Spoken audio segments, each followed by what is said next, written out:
Greetings, everyone, and welcome to the 147th edition of Cinema Effect. I'm Zach, and I'm joined by my fellow Hans Zimmer appreciator, Jaden. Hello. And PTA's number one fanboy, aka John Cena, aka Fitzy, aka Liam. Hello. As if you didn't give Indiana Jones related names. Like what? Liam can be a short round. No, I was gonna say Jane could be short round. And then Yeah, I could be like a German dude. Oh, and Short Temple Doom. Oh, we're not there yet. Yeah, but still. Guys, I don't know anyone's name in this movie. Just a heads up. Okay. Indy. Yeah. I know Indiana. Marion. Yeah. Was that one of them? Marion? Yeah, no, I did know. know Marion. That's it, though. Balak? No hope otherwise. Balak. See, I wrote down it was Barak, but is it Balak? Not Balak. Balak. Oh, god Balak. damn. All right. Balak. Bollocks. Ladies and gentlemen, this is Cinema Effect, the podcast where we review and talk about a different movie every single Monday. And this week, that movie is The Raiders of the Lost Ark, which opened in the US on June 12th, 1981. It was directed by Steven Spielberg. It's an action-adventure film, and the synopsis says, in 1936, archaeologist and adventurer Indiana Jones is hired by the US government to find the Ark of the Covenant before the Nazis can obtain its awesome powers. I didn't realize it said awesome powers. That sounds weird. Okay. I mean, that's awesome, applied to the traditional sense, you know. Yes, in the very literal Yeah. sense, I suppose. But yeah, it was just sort of I wasn't expecting it there, to be honest. What do we think of this movie? Liam, do you want to kick us off? Sure. Yeah, it's a pretty good movie. You know. It's pretty fun, pretty goofy. I think it's the most like the Lego games out of all of the Lego games, Yeah. It's more like Lego Indiana Jones is more like Indiana Jones, and Lego Batman is like Batman. Yeah, for sure. Especially with Marion. I feel like her movements are very Lego-y, and the comedy there. But yeah, it's a good movie. That's an incredible analogy. Thank you for bringing that up. That's actually totally true. The Lego games, the sense of humor, it captures the spirit of them. Absolutely. I saw the film once 10 years ago, I think. Probably more. No, it was definitely more. Remembered very little about it. So this was basically a new experience to me, honestly. I'm aware of pop culture stuff and aware of mainly the opening scene stuff. I don't know. This movie was cool, I guess. I don't know. I'm definitely leaning on the disappointed side of things, to be honest. I appreciate it as a bombastic, iconic, influential, adventurous piece of filmmaking, I guess. But I don't know. It's definitely not my favorite thing in the world, if you can't tell by my use of way too many descriptive words there. So that's where I'm at. What about you, Jaden? Yeah, I'm pretty disappointed as well, actually. And this is my third time watching it, maybe. The rest of them I've only seen once, and it has been a while since I've seen this one as well. And I kind of always remembered it as being the purest and the highest form of adventure kind of storytelling, and just the best adventure, the pinnacle of adventure filmmaking. But it really wasn't. It was way more action than I remembered. You know, and I just and even I was disappointed with Indiana Jones as a character. Absolutely. We are spoiled for choice these days, especially across other mediums. Yeah. But yeah, I was pretty let down considering I was having a look at my Steven Spielberg list, and this was number 5 for it initially, and so it's dropping. Dropped off the face of the earth. Yeah. Yeah. I think, I should preface this by saying that I rewatched this last year or something, and I was disappointed with it then. So I feel like I'm approaching it now with what it is in mind. I think when I rewatched it last year, I was okay, this is gonna be, the timeless classic. Every scene's gonna be perfect. But I think I rewatched it now, knowing kind of what it is for me at least. Which is a bit of a weaker, goofier kind of story. Yeah. Yeah, absolutely. That makes a ton of sense. Actually, good to point that out, because if I were to rewatch this now in a year from now, I'd be the same. obviously, because I've experienced this initial Initial disappointment. rewatch, yeah. Yeah, absolutely. Let me start with some trivia, and we'll go from there. Steven Spielberg was quoted as saying, sort of what Fitzy's already brought up here. I made it as a B movie. I didn't see the film as anything more than a better made version of the Republic serials. And that's exactly what it was, and he nailed it, you know? Mm. So that's great. That's cool. So I guess for me, it was more of a trying to come to grips with the perception of this film, the beloved nature of this film as being, you know, quite an incredible piece of film history, which I'm, you know, I won't deny that it isn't, but that it is. But I don't know. Yeah, it was just expectations. I think at the end of the day was just wrong for this. I don't know. I feel like it's held up as more than what Spielberg intended, and that's fine. But going back to it, I had this initial thing of like, wow, yeah, I don't know exactly what we're talking about. Disappointment. Don't know what this wasn't what I thought it was. But then reading that trivia sort of put things into context for me of, oh, but this is all he ever wanted it to be and all he ever thought it was. So like that, I mean, mission accomplished there. So that it changes the lens in which I criticize it, you know, which is important. But I don't know. It also changes the lens in which I think people view it and should view it as well, I guess. But I will actually sort of go right from that to the action. Totally agree. Way more action in this movie than I thought there would be. Is this movie like 70% action, you know, in terms of its substance. Like there's very little story in this movie overall, I would say. What is the story that is there is just plot. And, you know, it does its job basically just to get you from action thing to action thing, or at least from even things that aren't more traditional action, like you get the scene, you know, the snake pit and things like that. So it's always some sort of like, I don't know, like crazy scenario that the characters are in or whatever, whether it's actual combat or not is sort of different. But even though there's plenty of that too. But how much, Jane, did the action actually engage you this time on this viewing, would you say? None at all, really. From memory, like I just thought, like, you know, Indy used his gun super sparingly. You know, I was like, he only whipped it out on occasion, and I was like, he's a pretty righteous person, you know, and he's like, you know, I was like, he gets things done, but he gets them done the right way, you know. Mm. But then there's Nazis everywhere, and I was like, oh, right, Nazis have guns, and it's like in the Middle East, and you're like, all right, fair enough, whatever. And then everyone gets their face melted off, and I was like, yeah, all right, yeah. Sounded like you were just going through the motions with this one. Yeah, I unfortunately was. I think it didn't help that, like, I've been rewatching Line of Duty this week, and so I was watching that up until, like, I watched the final episode of season 3, and then went straight into Indiana Jones last night to try and, like, watch it for the show. And I think going off that high didn't help my viewing of Jones this time. Is the other thing. Sure. Because you're like, in that show, you're constantly hitting beats that are just fucking phenomenal, and then you get to hear where it's like bad dialogue, bad acting, bad action. Yeah, like it is B movie. Like the fact that you said that, I'm like, oh yeah, all right, B movie, yeah, sure, okay.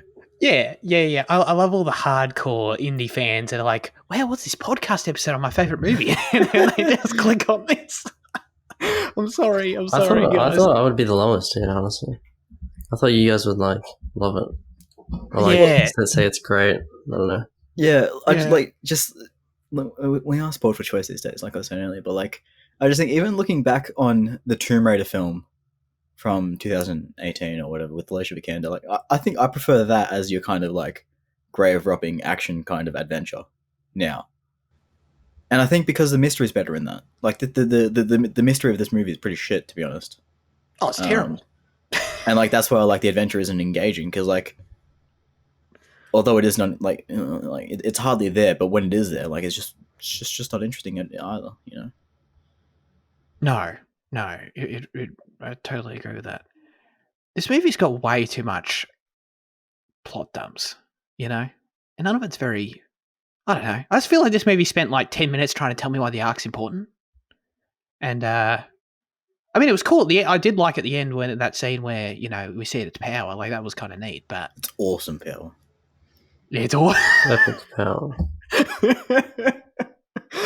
absolutely, yeah. So that was kind of cool. But I don't know, like I feel like this movie like was trying way too hard to convince me I should care about the arc, and sort of but did nothing else other than just tell me, like in these like drawn out scenes, like all, and it's not even at the start. Like there's a few throughout, and I'm like, okay, it's fine. I didn't mean to get too far away from the action. I will say on it that I liked some aspects of it more than others for sure. I do think there are some memorable action sequences that were well pulled off for sure. I don't want to undersell things. The whole thing's sort of hampered by this feeling, exactly what Spielberg was talking about, that a lot of them do feel very inspired by old school.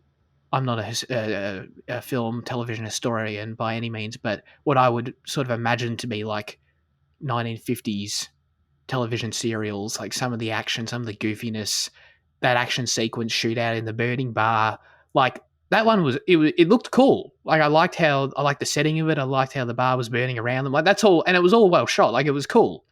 But just in terms of like the actual, I don't know, the choreography of everything, the events that actually happen, like everyone, people getting thrown into each other and characters accidentally hitting each other, all that sort of shit, where like he ducks and, you've seen it all before.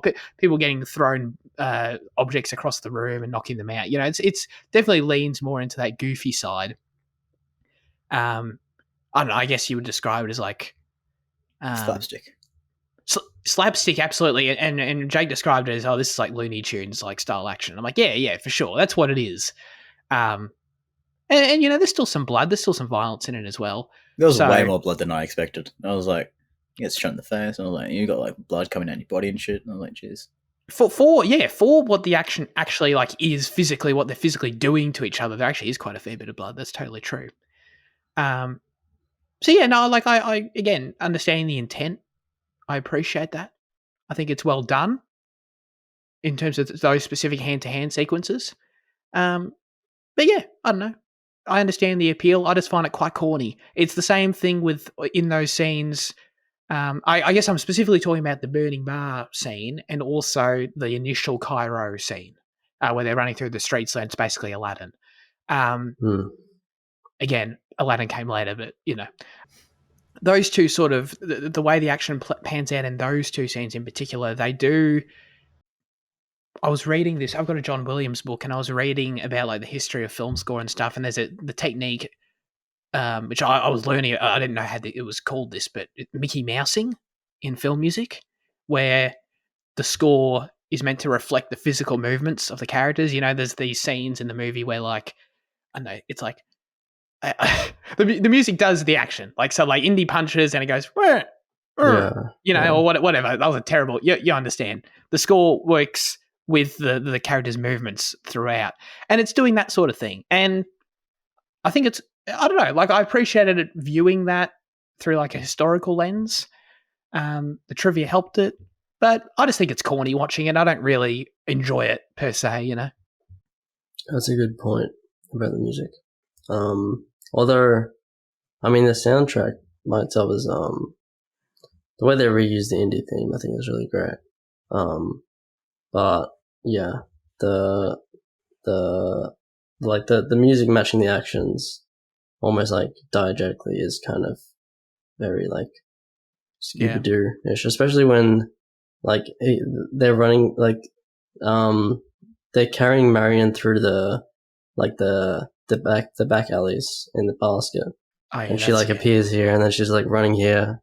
Like that was a moment that most reminded me of like Scooby-Doo. But yeah. Marion is like the most offensive like damsel in distress kind of thing like ever, right? Yes. Mm. Yeah.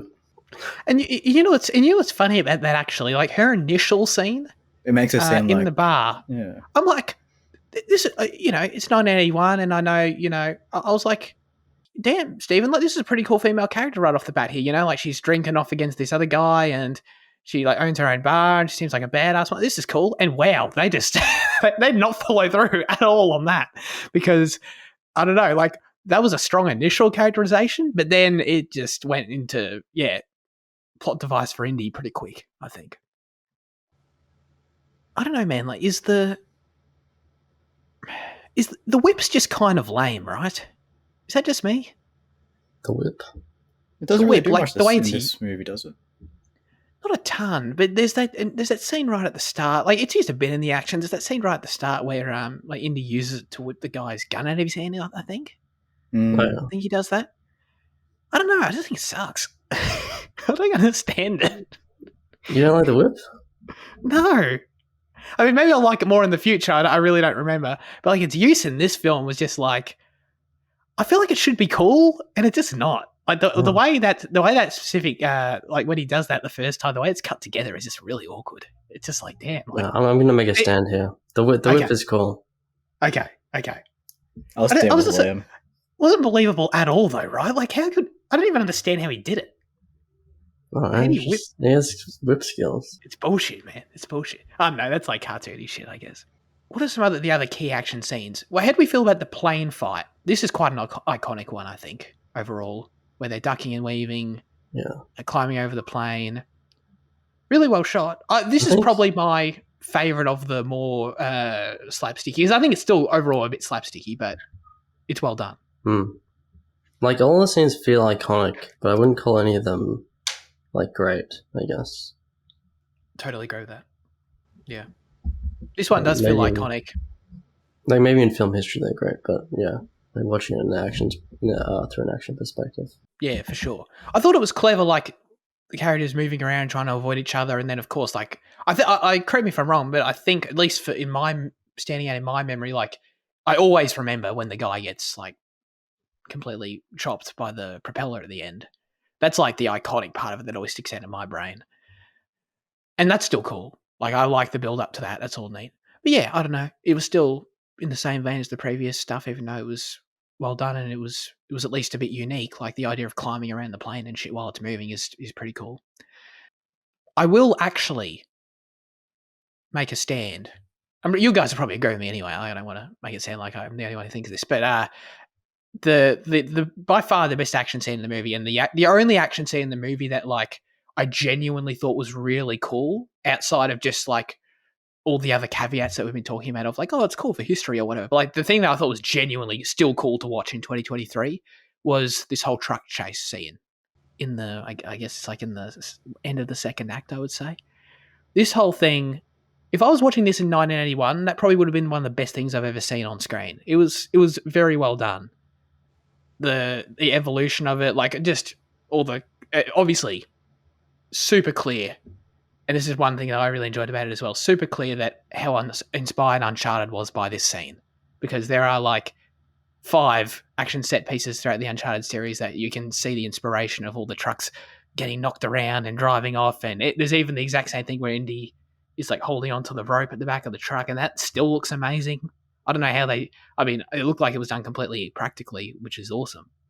And the part where Indiana Jones climbs from the front of the truck to underneath the truck while it's going, and I'm there staring at it, like, assuming, because it looks so good, it's clearly done in camera, so I'm like looking at the wheels of the truck, trying to analyze, like, oh, clearly they've sped this up because the truck couldn't be moving that fast and they're pulling this stunt off.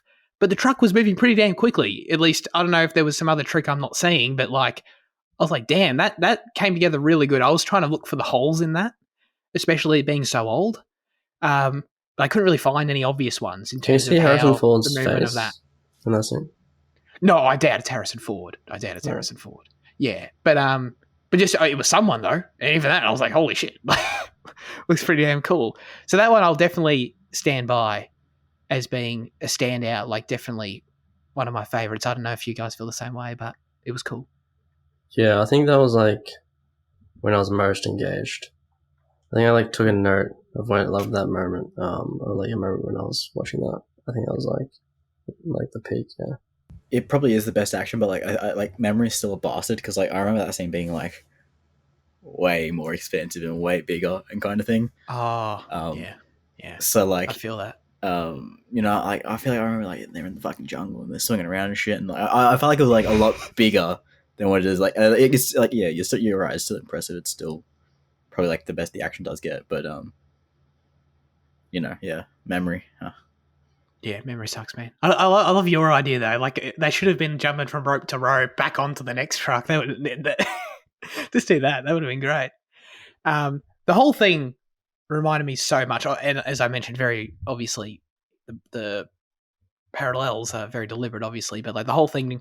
I don't know if you thought about this consciously, Fitzy, but made me just want to replay that truck chase sequence in Uncharted 4 because it was in the Madagascar section. Because it was like, the whole thing actually just, it made me think this would be awesome as a video game. And I was like, oh, I played it as a video game and it's fucking awesome, you know? I mean, the whole movie made me want to play video games. It just has that like mission adventure kind of feel. Yeah. That's totally true. It actually made me, because Bethesda, Todd Howard's producing a new Indiana Jones game right now, so it made me like think, I'm not really loving this movie right now, but like, could be a sick game. This is making me want to play. This is making me want to play Todd Howard's game though. Like, I feel like this could be really, really cool as a video game. I do have some trivia about one of the best little moments in the movie, I would argue. Where am I here? The famous scene in which Indy shoots a marauding and flamboyant swordsman was not in the original script. Harrison Ford was supposed to use his whip to get the sword out of his attacker's hands. See? Shit idea. But the food poisoning he and the rest of the crew had gotten made him too sick to perform the stunt. After several unsuccessful tries, Ford suggested just shooting the sucker. Steven Spielberg immediately took him up on that idea and the scene was successfully filmed. This made me laugh. This was great. I don't know if you guys remembered this, but I had no idea this was coming. It was great. Oh yeah. I mean, the movie did make me laugh a few times. I feel like it is a pretty funny film at times. Yeah. Anywhere else? The Marion scenes are pretty funny. Yeah. I feel the movie's like very comedic. In my view. Yeah, I get what you mean, but I was probably more laughing at cringe at the Marion kissing him where it doesn't hurt scene. Oh yeah, that was definitely cringe. Just checking. But like Marion, okay, like I guess like when Marion's hitting the guy in the alleyway and she's going like this really slowly. That was so fucking bad. Yeah, but it was hilarious. I feel like that was somewhat intentional. And that was a moment that was most like, oh, this is like a Lego character right here. Like the way she's moving, like she has two parts of her body. Yeah. Oh, that's great. When they're on the boat, was there not a small moment where Marion flipped the mirror and Harrison Ford got hit in the face in the mirror? Did that happen? Oh yeah. I just wanted to check I didn't dream that. Then he screams, and then they kind of just forget about it. Well, they cut to the they cut to the outside of the boat, don't they? And then they cut back to the cabin. He even cut outside of the boat. And was it like I don't remember. Was it like a small like scream? Was it like it was like a massive scream, and it was just like man. I love that though. Like that's a good example. Spielberg really didn't give a shit. He was really making a B movie. Good for him, man. Jaden, you already talked some shit about Indiana Jones as a character. I feel like I'm going to totally agree with you. Let me kick you off with some trivia, though.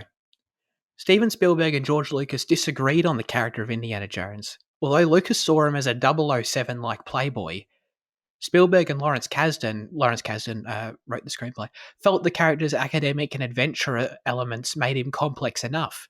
Spielberg had a darker vision of Indiana Jones, interpreting him as an alcoholic. But this characterization fell away during the later drafts.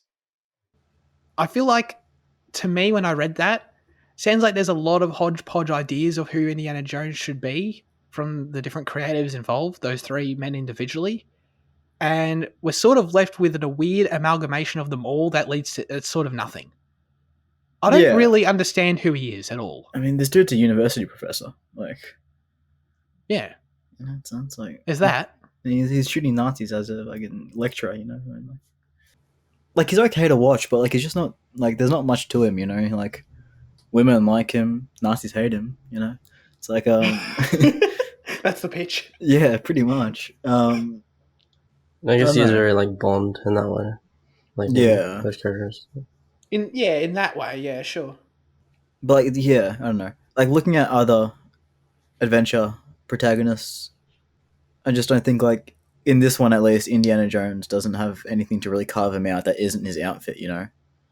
Like, his costume is iconic. Like, it's still awesome, but there's not. But what else do you remember about Indiana Jones as a character? Nothing. Not much. Yeah, I mean those ideas they were throwing around are all it's contradicting and interesting. I feel like they just needed to pick one and lean into it because yeah, I totally agree. There's not a lot. My favorite aspect of the character is absolutely the fact that he's a professor and a teacher. I really like that. I've always really liked that. Like, I really enjoy like cutting it. He's in this adventurous, doing this crazy shit in South America, and then we cut to him in a classroom teaching his students with his glasses on. Like, I think that's really cool. I think it's like, I don't know, it reminds me of like it feeling like he's a superhero and this is his secret identity or something. You know, something like that. It sort of has that element to it. And that he can go out on these adventures, but then like he comes back to this normal life. I think that's cool. Yeah. I can't believe you're doubting whether Harrison Ford was one of the most attractive men in Hollywood. Like, look at him with his glasses on as a teacher. Like, come on. All the girls in the class clearly agreed with you as well.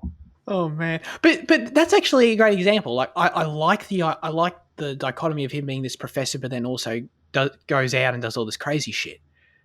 But as a personality, though, like that's a good start. Then as a personality, there's just not much else. I would have liked if they had maybe leaned more into his professor side, like make him a bit more professory, I guess, in his personality. Professorial. Professorial. Yeah. I'll stick with professory. I feel like they could have leaned more into the fact that he's a qualified archaeologist when showcasing his personality in some of these character interactions. Just a little bit. I'm not asking for it to be like. I don't want him to be like nerdy Indiana Jones. I don't need Harrison Ford to play like a dork, but just a little bit. Just make him a bit more like.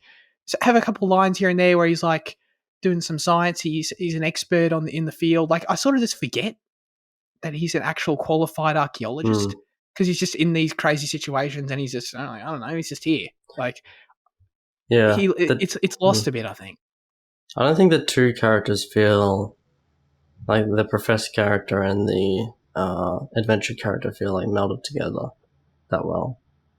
I don't really see much of the professor in the adventurer Indiana Jones.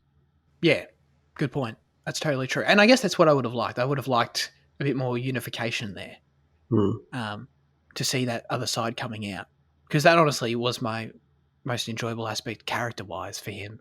And you know what? Honestly, like I didn't put it in, but there was another trivia where, like, you know, the scene where his colleague goes over to his house and he's like wearing like a bedrobe or whatever it's called, like a nightgown. There was a nightgown, right? For some reason, I'm looking for another word, but yeah, it's a nightgown.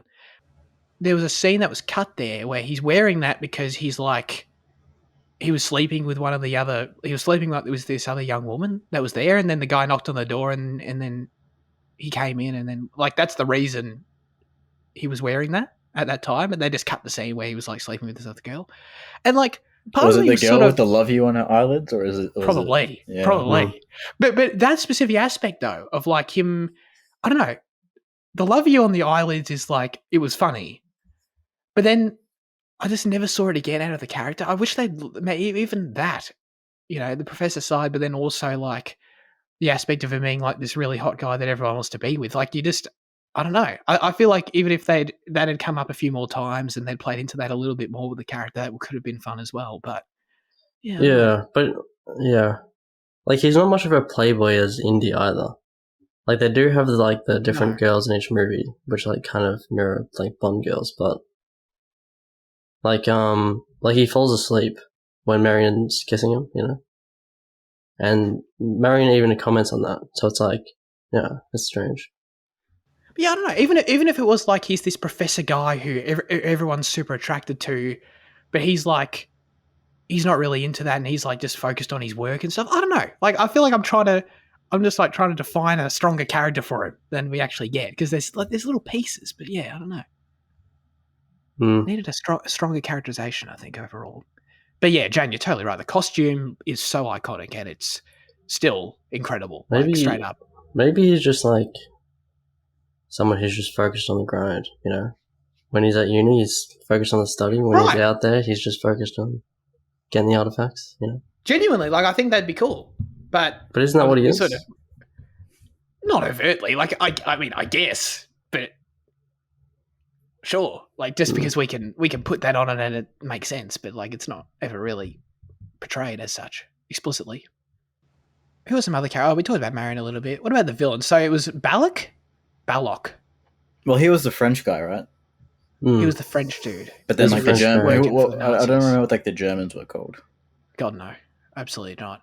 My brother kept making jokes that the scary Nazi guy with glasses looked like me, and I was offended by that. It's like, oh, that's you in 20 years. I'm like, mate, that's rude. Yeah, he's right. Yeah. Thanks, dude. I appreciate that. Yeah, I mean, he had sort of a menacing presence on screen, I guess, which is cool, but yeah, couldn't tell you anything else about him.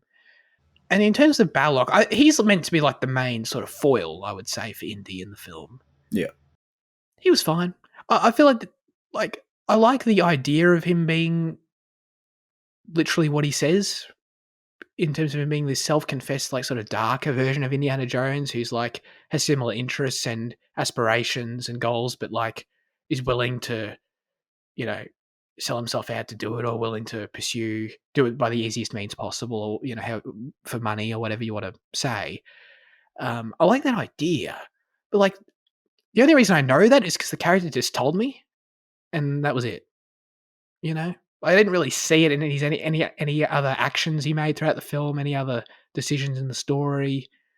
I feel like if they just cut that scene out, you know, it wouldn't really change my perception of anything. It's just I just know it because he told me, and it's like, okay, that's cool, I guess, but a bit bland, I would say. How do we feel about the score overall, though? We talked about some of the Mickey Mousing aspects of it. I totally agree that the main theme is phenomenal. It's an absolute banger. Well, like, I was surprised how many times and how many ways that he, like, John Williams used the main theme. Because, like, he uses it in, like, merged scenes, but in a different, like, way each time. Like, I feel like the actual main, like, the main Indiana Jones theme that we know of is, like, only used once or twice, to its, like, full extent. But the rest is just, like, little, you know, little variations, which is cool. Yeah. That's actually true. That's actually, because it's like, I feel like I'm hearing it all the time, but only in, like, little chunks, I guess. Yeah. Like, when something bad happens, it'll be slightly different. It'll be like, dun, dun, dun, dun, or some shit. Yeah, right, exactly, yeah. It's like, yeah, is that the main 100%. theme? Like, it is, but not really. Yeah. Yeah, it's really good. I'm looking forward to hearing it more throughout, for sure. And it's just, I feel like there's a lot of score. There's not much in this film that isn't scored. Except notably, I think the bar shootout didn't have any score, which is actually noticeable to me. But Jaden hates John Williams, so that's why he's not commenting. No, like we've discussed this before. I think it was Fableman when I'm like, Williams just doesn't do it for me outside of his like big themes, and that's why like Star Wars is works. this not a big theme? Well, yeah, like the indie theme is, but like the rest of it is, I don't know, like it's just in between music, you know. It doesn't serve a purpose other than just existing. But like he's great at making a theme, and he's great at making a big tune, you know. And that's why I think Star Wars is like his successful stuff. But like when Spielberg uses him on other occasions, which is like every occasion, you know, I don't engage with it as much. Yeah, fair enough. I felt that way about his Lincoln score because it's very subdued, and I was sort of just like, yeah, okay. So I understand. What kind of a name is Indiana, by the way?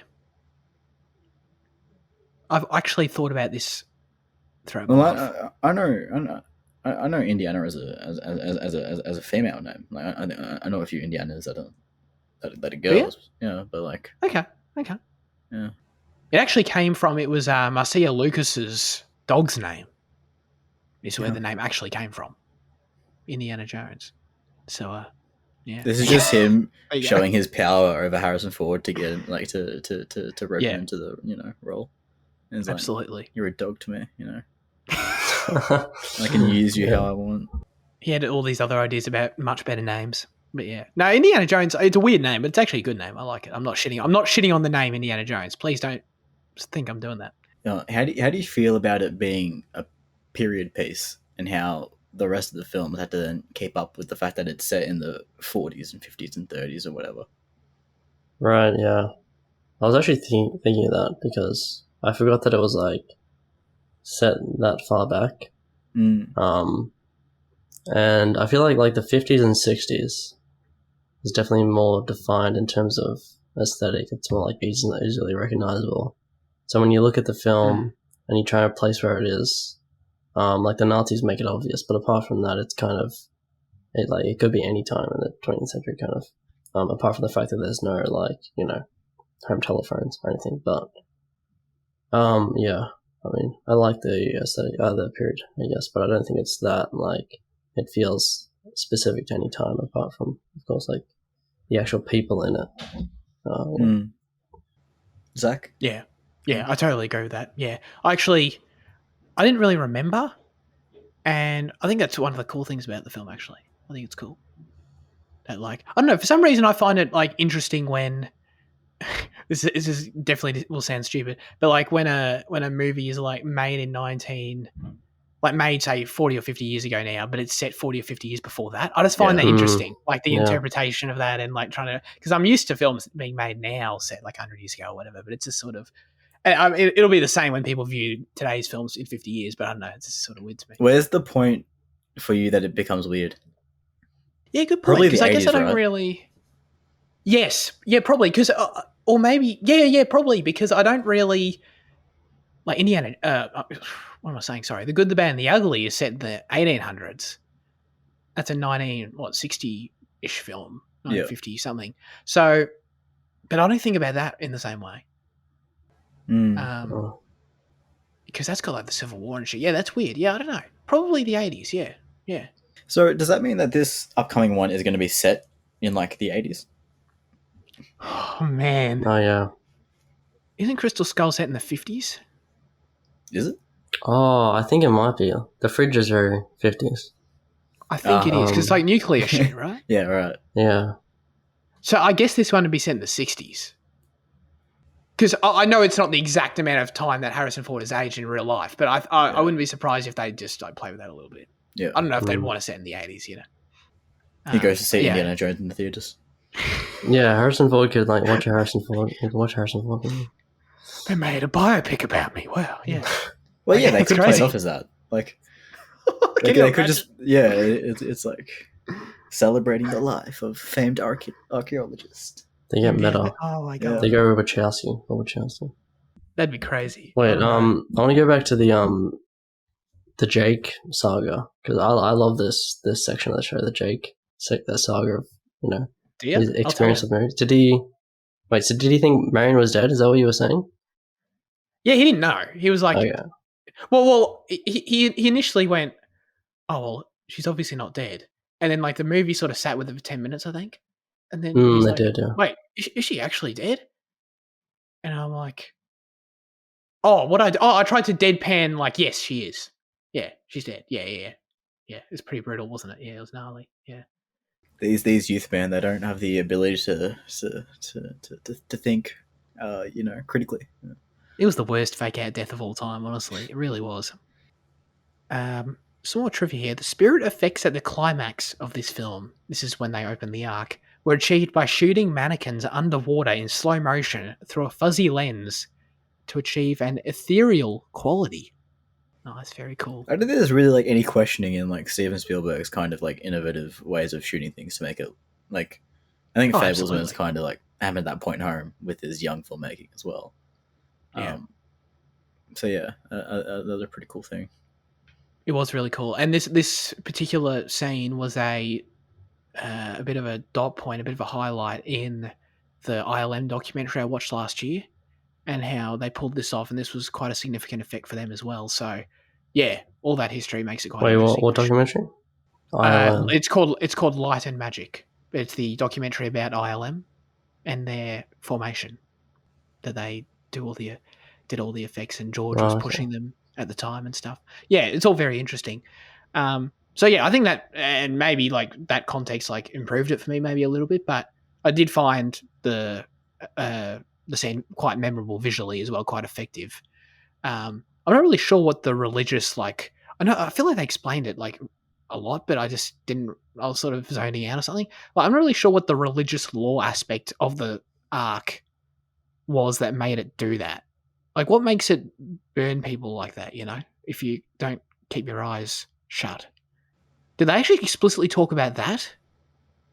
And I don't think missed they it? talk about the power. No, I think Indy They just had a don't? suspicion, and he's like, maybe don't look at Oh, okay. He was literally just like, yeah, you probably shouldn't look at that. it. Yeah, Okay. He just had a feeling. Okay. it Okay. contains. I the thought Holy they must Spirit. have brought that up, and like he knew it because he again. Like, why didn't they lean into the fact he's an expert? Like he should Yeah. know more about it, and therefore I know if you open the ark, the legend says you should shut your eyes or whatever. You know. Well, I think they treat it like a mythical object. It's not a real ark to him initially.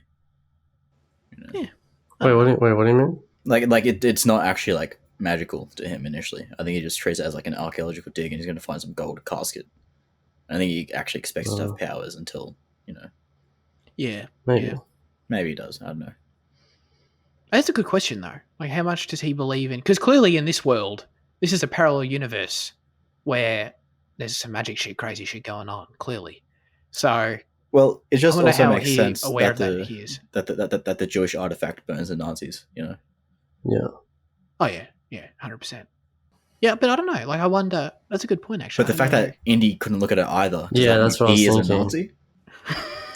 It would be good if like it wasn't that, because then it would be some kind of like revenge, like power kind of thing, you know. This is pre-World War though, so nothing wrong had happened yet. Nothing wrong. Speaking of the arc, actually, I really quite liked the final shot of the ark being carted away in the warehouse. I like this idea of the whole adventure sort of, something that's so significant like the ark, as we've clearly seen, just being sort of lost to time in a pile of other shit. I don't know. I think it's cool. I think on some level it sort of speaks to, I don't know if this is getting like a bit meta, a bit over the top with the idea, but like I did sort of think, does it speak to the idea of like Spielberg's filmmaking and the endless possibilities of things that can exist out in the world? Like, I think it's sort of the same, thing that he always goes for with like capturing your imagination with aliens, dinosaurs, all the crazy shit he does. Like, there's magic and adventure out there in the mundane, something very core to his stories. But I thought it was just a really nice final image to leave the audience on, in sort of a, I don't know, I guess a more stripped back way to sort of convey a similar message that he likes to convey, That is the Indiana shot. That is the Raiders of the Lost Ark shot for me. Like, when I think of the movie, that is what I always think about. Best ending of all time. Oh, really? So like people, like this ending is beloved, that shot? Yeah. Oh, fantastic. I didn't even know. I thought it was just like a dumb shot of someone walking in a warehouse, and like I was trying to read into it. But people actually really love that. I'm pretty sure they do. Right? Okay, awesome. Oh, that's great. That makes me happy. That's great. Yeah. That validates me a little bit. I mean, I don't think it's a positive ending, though. Oh, as in like narratively, like its implications. Yeah, well, like, this biblical, like one of the most biblically important items getting just like locked in a warehouse. That's kind of depressing, I guess. To be used for army experiments. True. Or not. True. Maybe they don't even bother. I'm glad you brought up the Fabelmans though, Jaden, because honestly, like, the Fabelmans did make me enjoy this movie more than I would have otherwise. Like, in terms of it being the simple, adventurous filmmaking, and seeing on screen in that film how Stephen was sort of always into that and always coming up. I we talked about it in the review, but I still always think about like putting the pins in the film, like seeing that on a larger scale and seeing him do it in real life, obviously in his real work that's seen by millions of people. Like, it just, I don't know, it's like the meta story of the Fabelmans is still playing out as I watch his other films. I think it's kind of cool. The short story in the Fabelmans is still better though. Of Lost Ark. Yeah, it probably is actually. Yeah, with the soldier. Yeah, for sure. That's true. That was really good. All right, Luke wrote in a review for Raiders of the Lost Ark. He says, Raiders of the Lost Ark is the definition of an action-adventure movie. The soundtrack is adventure. The characters are adventure. It's textbook perfection. The boulder scene at the start is awesome. A piece of cinema history that belongs in a museum forever. Timeless. 6 out of 10. I like how he jokes about that, but like that is genuinely how like I perceive the film, like score and all, and like everything he said, Right. Yeah, that's actually so funny. Yeah, I don't disagree with that. I mean, I think the film's got a lot of actual issues that we talked about with like the script and stuff, but Yeah. no, in terms of the vibe and the adventure of it, for sure. I guess we didn't actually explicitly talk about the opening scene as much. Like, I guess it's one of those ones where even if you've never seen this movie, you feel like you've seen that boulder scene and the entire infiltration of that little temple place in South America. You feel like you've seen that scene 50 times, even if you've never seen it, because of how influential it was. And it's just another one of those things where, like, I appreciated it for that reason, but like, I don't know, like I didn't really enjoy it as much per se, just because I feel like I've seen it so much. But I obviously understand it inspired everything else I've ever seen. It's just the order in which you see it, I guess. Well, I personally enjoyed that scene. Yeah. I thought he was going to get crushed in the door this time, man. I really did. Yeah. Surely one time he gets crushed in it. Yeah, surely. Oh, that's... I forgot about that. I told Jake, yeah, in the fourth one, that's how he dies. He gets crushed in the door. and he was like, really? It's like, no. Oh, God. I was pretty proud of that. Okay. We can get to our final verdicts for Indiana Jones if you guys are happy to. Sure. Raiders of the Lost Ark, I should say. I'm not trying to be like one of those historical purists by just calling it Raiders of the Lost Ark. But everyone knows what I mean, you know? Yeah. It's what it was originally released as, I guess. Let's title that on Letterboxd. Yeah. I've never heard Letterboxd. No, Letterboxd just has it called Star Wars, which I see. Like, I disagree with that one because only because it's practically confusing in 2023 to say Star Wars, because Star Wars it's fucking Star Wars. You know what I mean? It's everything. Whereas like Raiders of the Lost Ark, it's like Raiders of the Lost Ark became the subtitle, so it's fine. Everyone knows what you mean. You're talking about the one film, but A New Hope is A New Hope. You know what I mean? Even though it came later. Was it just called Star Wars, or was it called A New Hope first? No, it was called Star Wars. Just Star Wars, right? Okay. Yeah. I think it was when was it renamed to A New Hope? I always get this confused because some of the renaming stuff came all over the place. When the prequels started releasing? No? Or way earlier? It might have. Am I dumb? I want to say it was when he did the special edition DVDs in '96 is when it was first called A New Hope. I think. Could be wrong though. It's still confusing. For the longest time, I sort of figured that the original trilogy weren't renamed like Episode 5, Episode 6 until then also, because that would make sense where he was doing prequels.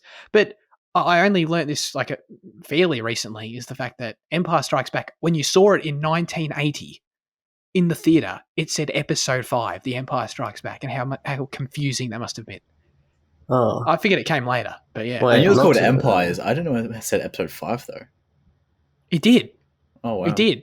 Because I'd always thought the opposite, but I researched, I double checked. I was like, really? But yeah, it did. How weird that must have been. Like you mentioned Star Wars. I think that's a good point to bring up, is that like this story, although he like goes for an adventure, he doesn't really have like a hero's journey kind of arc where he like undergoes some like it never feels like a massive challenge, I guess. It's just like another one of his adventures, I guess. You know? Yeah. It feels like part of a larger story. Yeah. I suppose so. I think this comes down to Star Wars having more fleshed out characters and and like you say, like a more clear narrative direction and through line and arc. As opposed to this movie sort of feels like a side quest in a video game, you know? It's like, it has a story. Quests, yeah. Yeah, right, exactly. Yeah, it's just another, it's not the adventure, it's an adventure sort of thing, I guess. All right, well, we can do it. Jaden, feel free to get it out of the way, slap your 6 on it, come on. Yeah, like, I hate having to do it, but I think I do. Like, it just wasn't great this time around. Like, it was good, and I can definitely say everything else about it, but, yeah, it's a 6. I'm exactly the same. I will also give it a 6. Do we know what Luke actually has it as? Like, genuinely on his Letterboxd? I think it was a 7 or an 8 when I saw. An 8? Really? I feel... Oh, wow, okay. Well, Andy's got this at 10. Does he really? And he only just watched it, like, a month ago. Oh, shit. I'm sorry, Andy. Andy, thoughts? I didn't realise we were going to come in so hot. Andy should have wrote a review in. Oh, no, but Andy did his review on Cocaine Bear. He did that. Oh, yeah. Fitzy, what about you? I did give it a 6 last time I rewatched it, but I'll give it a 7 because I feel like I just appreciate the goofy elements, the B movie elements. Just the score is obviously so great, and just like from an iconic perspective, I do like just respect so much about it. So I'll give it a 7. Yeah. I understand that. And you knew what you were getting into this time.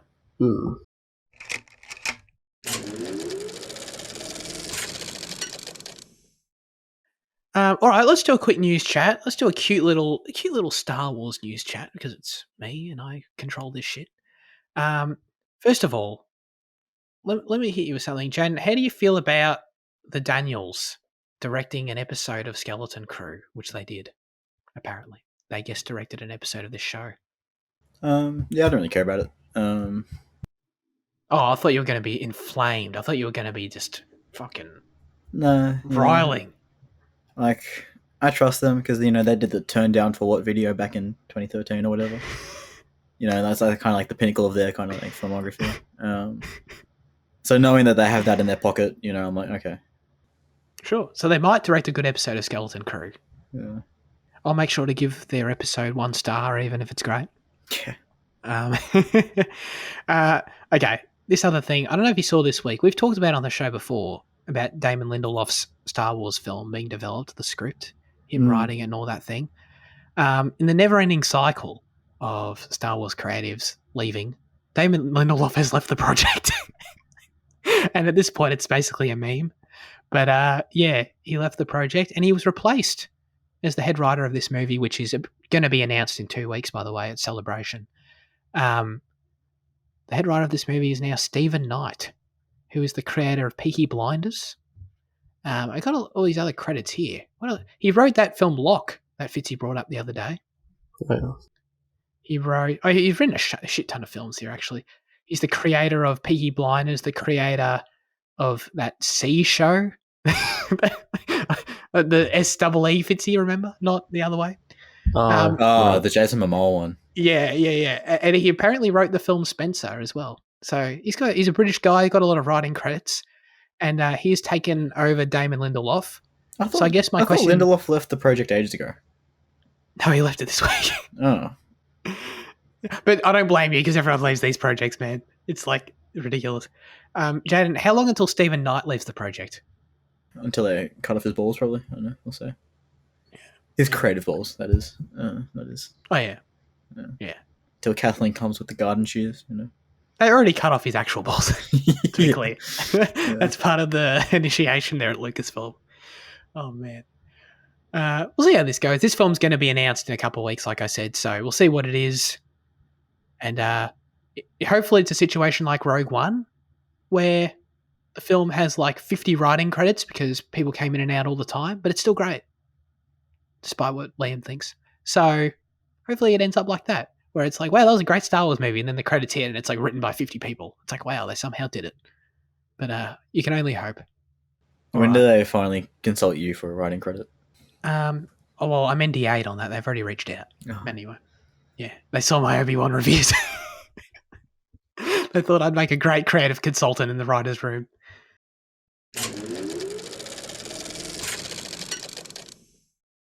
Now it's time for our highlights of the week. Fitzy, what have you been watching? I watched a mini-series on Apple TV called Blackbird with Taron Egerton and Paul Walter Hauser, something like that. He was Richard Jewell. I played Richard Jewell. Yeah, it's really good. He Taron Egerton plays this drug dealer who has to relocate to a maximum security prison to try and get a confession out of this serial killer. He's kind of a bit dim, to be honest. The show portrays him that way, but he just has to befriend him and get a confession, because the confession that the police got was coerced, supposedly. But yeah, it's based on a true story, and it's just 6 episodes long, and it's really great. Taron Egerton's really great, and it's probably his best performance. He plays this really buff kind of douchebag character, but he becomes like sympathetic. It's really good. Cool. My parents loved that show. I haven't seen it, but Oh yeah. they really dug it. I think what's his face, the Paul guy. He won Oh best yeah, he won supporting like actor Golden for that. Globes or something. Yeah. Yes, Yeah. yeah. Oh, he definitely deserves it. I mean, he's great in this too. Apple TV Plus, man, they're just rolling. They're doing their thing out there. Oh yeah. I watched some Ted Lasso as well. Season 3? Yeah. How many episodes are there right now? 2? 3. Okay, wow. Is it good? I think I'm just going to wait till it's all out, but is it good? Yeah, I watched like an episode and a half. It's, Ted Lasso. It's good. That was like the most downplayed version of a Ted Lasso review. It's Ted Lasso. It's a masterpiece. Ted Lasso is peak cinema. How could you stop halfway through an episode? That's unbelievable. I know. Are the episodes still half an hour, or are they different lengths? No, they're like 50 minutes, aren't they? The first season's only half an hour, but yeah, they did go. Oh yeah, did it? Oh yeah. No, I think they're a lot longer. To be honest, I think. Okay. I rewatched The Last Samurai, baby, and Bro, no way you rewatch that, and like, just no way any of it. No. Oh man, dude! Imagine making a movie that good. You know what I mean? Can you conceive of a film that's ever been conceived that is that fucking good? You know what I mean? No, but I freaking love The Last Samurai, man. I stand by it. A rewatch just cemented it for me. I think it's a fantastic movie. It has a very, very deeply philosophical and stoic sort of core that I really vibed with this time, especially. I don't know. I think I'll go back and re-listen to the podcast if I can stomach it. I'll probably just hit the little 15-second button on when Fitzy's talking, but that's fine. So I'll probably go back and re-listen to that just because I want to get an idea of some of my issues last time, because I remember some of my things that I thought were issues must have been nitpicks because they just didn't bother me at all this time. I think I remember disliking the British guy. I think, if I remember that correctly. I need to re-listen. But he didn't bother me at all, so I don't know what's going on there. So I don't know. It's one of those things where, like, coming back a few years later, rewatching always changes your perspective. You hated the bad slow-mo. Did I? Yeah. Okay, I'm very interested in that because you know what? On a rewatch, it's very clear. See, this is, oh my God, this is great. It's so clear that the bad slow-mo, quote-unquote bad, the low frame rate slow-mo scenes, they're done very consistently only when he's having like the wartime flashbacks. And there are plenty of high frame rate slow-mo scenes in the film as well. So the visual language is very consistent and very thoughtful and incredible. So Dude, as if you have so few 9s, and The Last Samurai is one of them. Like, that movie rules. That's so Dude, cringe, man. it's friggin' hype. That movie looks amazing too. The action scenes, everywhere they shot on location in New Zealand looks spacious, looks legit. It's like a real epic, you know, except with a story that I would argue isn't run of the mill and is pretty interesting. Some really good dialogue. Like, can you imagine believing that Gladiator deserved? Like, Gladiator won Best Picture, man, and this wasn't nominated for an Academy They're Award. not the same year. Like what? No, but I'm just saying they're like the same. Like how? They're like in the same genre, I would argue, right? Like in the same sort of vein of story in a way. It's just so much better. It's so much better. I can't believe it. Outrageous. The Academy, full of liars. I mean, we knew this after what won Best Picture this year anyway, but man. Fitzy, you're going to love The Last Samurai when you rewatch it, man. It's going to be great. You're going to come around. Maybe. Absolutely. There's always it's so good. Possibility. So it's genuinely probably in like my top 20 movies now. I'm not going to lie. For sure. You just like it just to fuel, because it like fuels your hatred of me, you know? It's like coming from some deep, cynical part of you that just... That's not why I like it, but that's why I brought it up as my highlight, just to be honest. Jaden, what have you been watching? Not much, because I've been fucking hammered by it. I've been watching Line of Duty while I've been doing uni work, though. Rewatching it, rather. Because I initially started rewatching Luther in preparation for the film, but then, like, while I was watching Luther, I was like, damn, I want to watch Line of Duty. Prior to this, it's always been, like, pretty close in terms of quality for me. But, like, Line of Duty just fucking blows Luther out of the water, man. Like, wow. Like, in terms of, like British police kind of shows, like, Line of Duty is just the absolute fucking pinnacle of everything. It is so fantastically written from from like everything from like quiet dialogue scenes just between two characters, like all the way up to the like the action. The show really shines in its interview sequences. There's a lot of because it focuses on like the anti-corruption unit. I think I probably spoke about this fucking like 4 years ago on the show. But you focus on the anti-corruption unit of the British police, and like in that, because as a result of that, there's a lot of like interviews and like interrogation. Not interrogation. What do you call it when you have the police interview? When they interview a suspect, is there a word for that? Questioning. Sure. There's a ton of those questioning scenes. And they're all just so brilliantly written. Every single one is just constantly engaging, and like they're not like short things. Like they take up majority of the episode. Where like it's like 20 minutes, like 30 minutes unabridged of just the questioning, and they are just endlessly engaging. And like it's like I'm up to see. I've just finished season 3, and like that's kind of like the peak, I think, from memory. Although season 4 is also brilliant. But like season 3, like there's like a core room aspect as well. So you guys will probably like that. You know, if you were to get into it, like the core room aspect is probably like something that you guys could get behind. But yeah, just like the characters as well, and like the constant suspicion being thrown around. And you know, it's just 6 1-hour episodes, you know, per season. So I mean, like it's perfectly bite sized, and it's fucking great. Wait, Vicky McClure and Stephen Graham are in that. You know what they're also in? This is England. This is England. You should watch. You should watch that. No, I'm watching Line of Duty, man. It's still high on my watch list, Jaden. From all the years you recommended it, it's still there. Stephen Graham's in season 5, I think, Liam. But, yeah. No, but yeah, absolutely, it's great. Awesome. I love Stephen Graham. So he's brilliant in the show. Yeah, he's good. He's a good. I enjoyed him in Venom. Let there be carnage, person. Dude, you said that you told the joke. You told the joke 2 times. When you were talking about, I'm going to do it. You talked about that chef movie with Stephen Graham, didn't you? And he made that joke then. Just a warning, I'm going to do it again in the future. But not deliberately. I didn't know I made it before. I'm just going to do it again.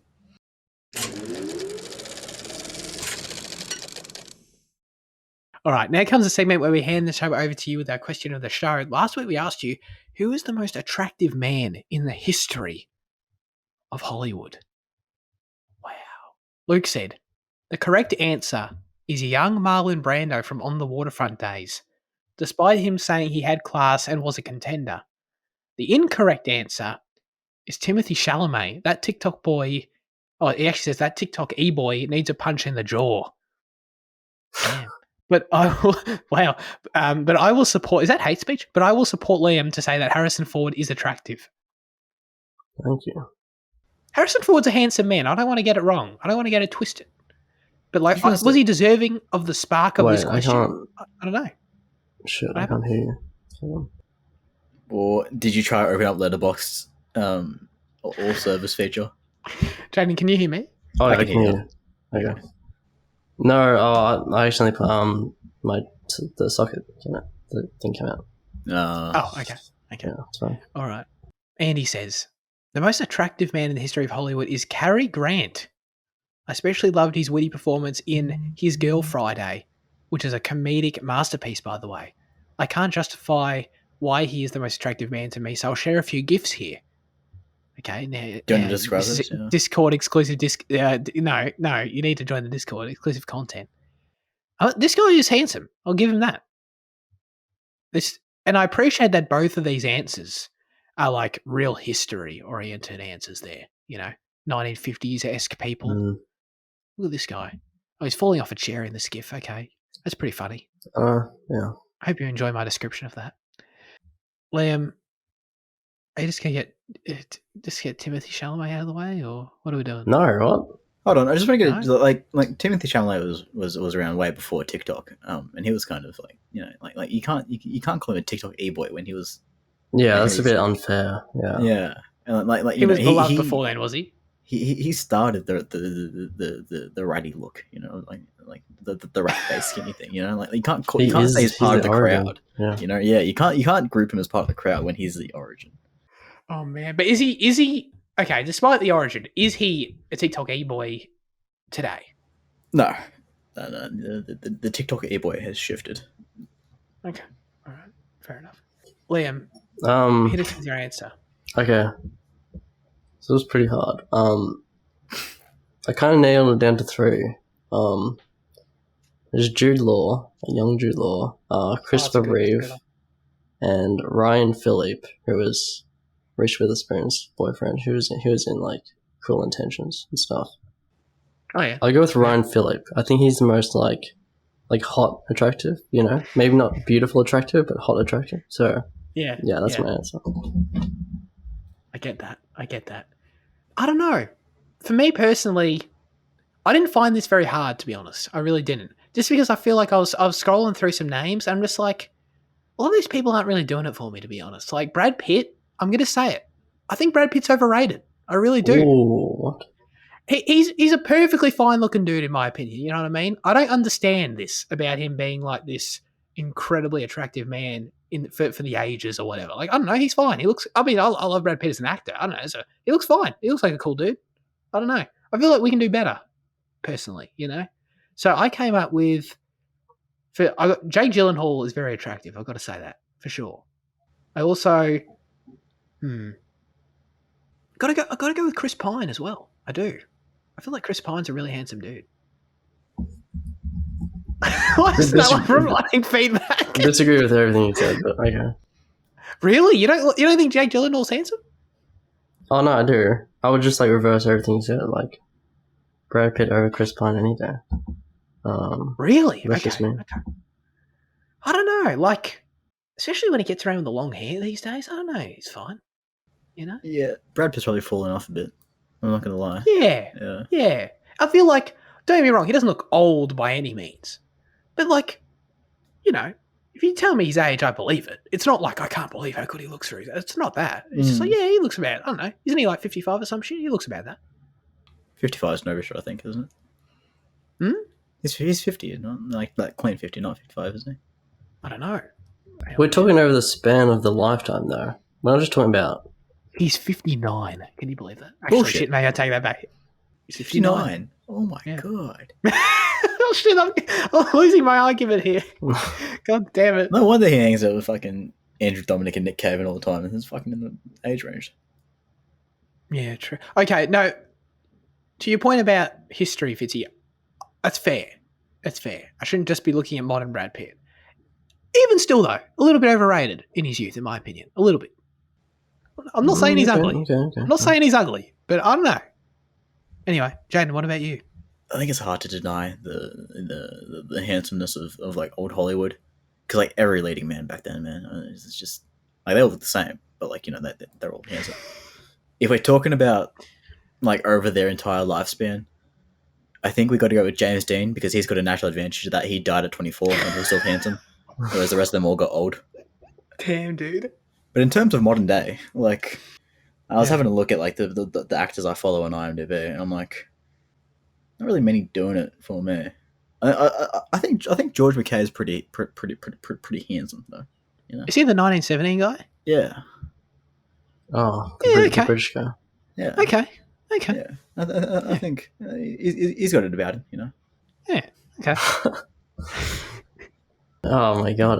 Okay. I can't say I'm passionate about that answer, but yeah. Okay. I get you, man. I think you put him in a suit. I think you put any dude in a suit and they look attractive. But I'm just saying, you put him in a suit and, you know, of course he looks better. But like, How do you feel about our answers? Bro, where's like the Mads Mikkelsen, Orlando Bloom answers and like all that shit? What is this George McKay answer? I mean, well, I was just going for the less trodden path. You know. Okay. But hang on, do people think Mads is...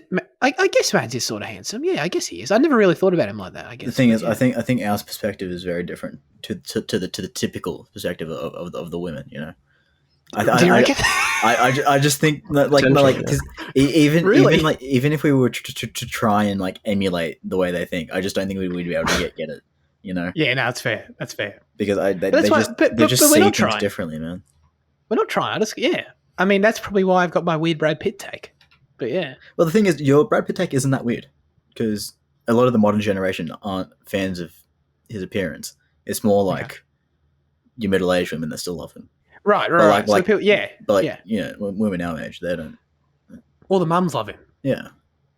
They've aged with him. I don't know. How do you feel about Jake Gyllenhaal there, Jane? I feel like that's my strongest absolutely. answer. Yeah. Okay, cool. Yeah, because he's got this like softness in his eyes, you know. Yeah, 100%. 100%. He does. And dude, he rocks. I mean, he's great either way, but he rocks a beard as well, man. Yeah. Great hair as well, I think. Oh, amazing hair. Great point. Yeah. But I think he's one of those people that doesn't wash it. But I mean, like that's why it looks good because he doesn't wash it. But like, You're I'm right. pretty sure when the whole like Showergate saga was happening, pretty sure he said it's like once a month or some shit like that. Showergate. No, surely not. I have to take it back then, because then there's like a ethereal like smell factor. Then what if he smells a little bit, just a little bit? No, I'm not sure if he wouldn't. He wouldn't do that. No. Oh man, I take it back. This was a great question. I really enjoyed this question. Thank you. Well done. Well done. The joke on social media is that is that the most attractive man to men is Ryan Reynolds. Did that ever cross your mind? No, he came up on my Google search, but no. Right. I mean, I can't argue with it. Ryan I see it. Gosling, maybe. Actually, Yeah, that's one I didn't even consider, but definitely. I think Ryan Gosling's more attractive than Reynolds, personally. Yeah. But like there is like a massive kind of like thing that like, men like Ryan Gosling. Reynolds. Or Reynolds. Reynolds rather, yeah. Do they though? Yeah, well that's what it is. Is that just a narrative though? 'Cause I don't know anyone who does. No, I don't know. Do some research. Yeah. Well, we're the men. The men have decided no. We're real men. Absolutely. I just feel to be called a man, Liam, Liam sporting the mustache. He's a man, Oh yeah. Been working on this for a few years, so. It's like that. Who's that actress? Cena? Michael Cena? Yeah. Michael Cera. Michael Cera. Yeah. That meme right. of him. He's been working on this. Yeah. Like 10 years ago. Little fluff patch. Michael Cera, is he like 35 years old or something now? He probably looks exactly the same. He looks the same, Yeah, but he's probably close to 40. That's the thing. Like, Jeez. he's probably like closer to 40 years old, but he's not a man. You know what I mean? He's not. He's a boy. Objectively. Just look at him. All right. As always, we'd love you to submit your quick responses. Wait, oh shit. Oh my god, that threw me off so bad. I slightly changed the wording of this, as you'll see in a second, but I just went into my default mode, so I just totally started saying it wrong. All right. I need to recalibrate it. As always, we'd love you to submit your responses, thoughts, and or reviews for next week's film in the YouTube comment section. Leave us a comment on Instagram or Spotify, or join the Discord. That's going to take me a while to get used to. This week, the specific question we'll be asking you is, would you want to travel to Mars if you knew you could never come back? I love these. I love Question of the Show. Question of the Show is becoming my favourite segment. I'm not going to lie. Even better than the review. Let us know if you will travel to Mars if you had the choice. All right. That's it for this week's episode of Cinema Effect. Liam, what are we doing next week? Ad Astra. We're doing Ad Astra, which is on Netflix. That pause is staying in. But yeah. So that's why the space question. All right. We appreciate everyone tuning in. Appreciate Jade and Liam being here with me as always. Have a great rest of your week and goodbye.